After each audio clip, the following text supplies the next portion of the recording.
Good morning friends. 31st రాగానే దావత్ అని ఫ్రెండ్స్ తోటి తిరగడం అని ఏదో సెలబ్రేషన్ చేసుకోవడం, ఇట్లా ఏదో చేయాలనే ఆలోచన ఉంటుంది. 31st నుంచి న్యూ ఇయర్కి రావడం వల్ల మన లైఫ్ ఏమన్నా మారుతుందా?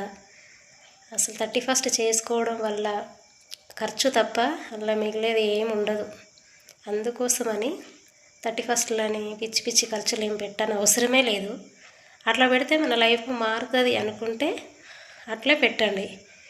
కానీ ఇప్పుడు 31st రోజు ఫ్రెండ్స్ దగ్గరికి వెళ్ళి తాగడం, బైకుల మీద రావడం, అట్లా వస్తుంటే దారెంబడి ఏదన్నా ప్రమాదం జరగవచ్చు, జరగకపోవచ్చు.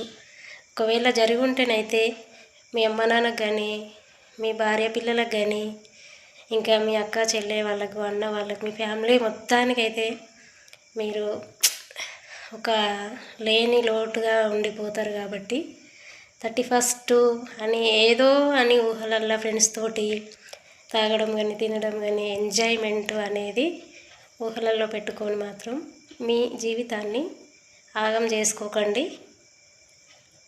ప్లస్ మీ ఇంట్లో అదే మీరు చేసుకోవాలి అనుకుంటే మీ ఫ్యామిలీ మెంబర్స్తో చేసుకొని మీ ఫ్యామిలీతో నిమ్మలంగా ఉండాలని నేను అనుకుంటున్నా.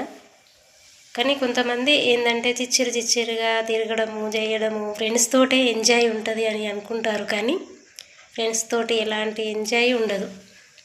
వాడు ఏదైనా నీ దగ్గర డబ్బు ఉన్నంత వరకే నీతో ఉంటాడు.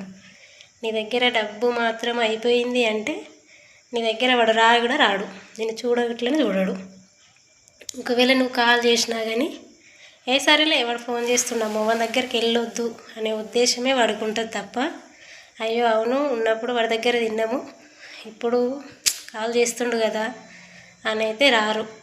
ఎవరైనా సరే బెల్లం ఉన్నన్ని రోజులే ఈగలు వస్తాయి.